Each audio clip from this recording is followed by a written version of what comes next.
isolation, that's your program done. I'm gonna give you 4 tips on how to strengthen core speed to make sure you get it right and avoid wasting your time in the gym. Number 1, train the vastus lateralis. In various sports such as football, baseball, and rugby, The vastus lateralis on the outside. So how do you train the vastus lateralis? El bastón. How do you train the outside of your legs? Está abajo de with abductions exercises, like No, that does the inside of your legs. abductions. Yeah, how do you train the outside of your legs? Abductions. Yeah, Abductions. yeah, feet, where you position your feet. Ah.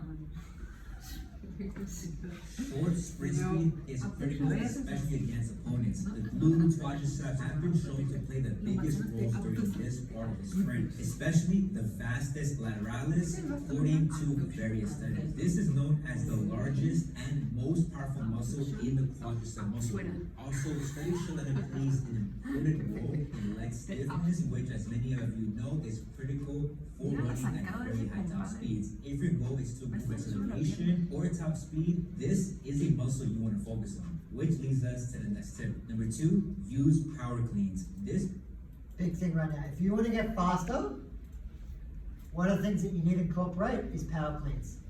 Alternatively, front squats also help out as well. But front squats and power cleans are probably one of the 2 biggest exercises from the floor to generate speed. paper recommends doing power cleans to improve acceleration. Further evidence confirms power cleans are indeed very effective at activating the muscle I mentioned a second ago, the vastus lateralis. But Because when you get from here, you've got to drive and catch. So front squats are the key.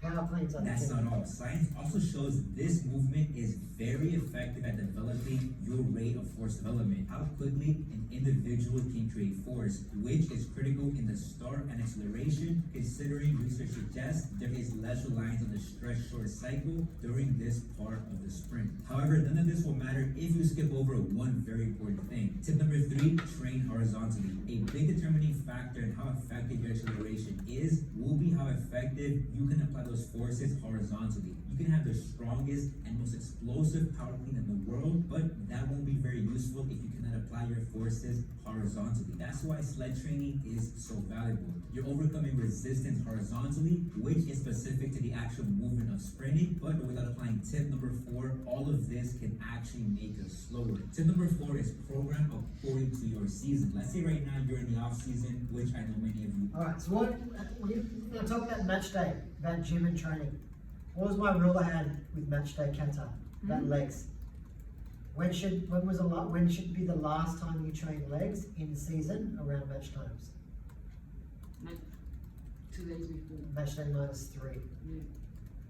So what that means is you peak in the gym on strength wise early in the week, and then you got the recovery, so you're peaking on the field later. So the best time to train legs optimally is 2 days after a game. But that window is the last heavy leg session you want to do is match day -3. So say for example you got a game on Saturday, that's match day -0. Friday's match day -1. Thursday's match day -2. Wednesday is match day -3. So you want that neurological. So say for example you've got a game on Sunday and the next game's on Saturday. Tuesday, Wednesday is when you want to train legs. And looking at those types of scenarios, that's what's going to make you optimal in the gym. So for a lot of people, for example, I'm so sore, you're looking at your protocols. Why are you sore? It's probably because you're training close to the game, and then you're playing, and then you're sore. So you keep your protocols quite similar. This is the time to develop your strength. Then, as you get closer to competing, you want to move away from heavy and slow movements towards light and faster exercises. This is how you build strength in the off season and transfer it into speed without becoming slow. For example, if you look at this chart from the famous sprint coach Charlie Francis, Have a look. So this is what we're going to look at with our assignment, with our program. So all your strength work is done in the pre-season, and then as you get in season, it's all it's strength and plyometrics. it outlines which movements require more total motor units, with squats So as an example, if I'm doing like a session for an athlete, I'd be doing front squats as my strength. My accessory would be like a box squat, or would be like a box jump, or a broad jump.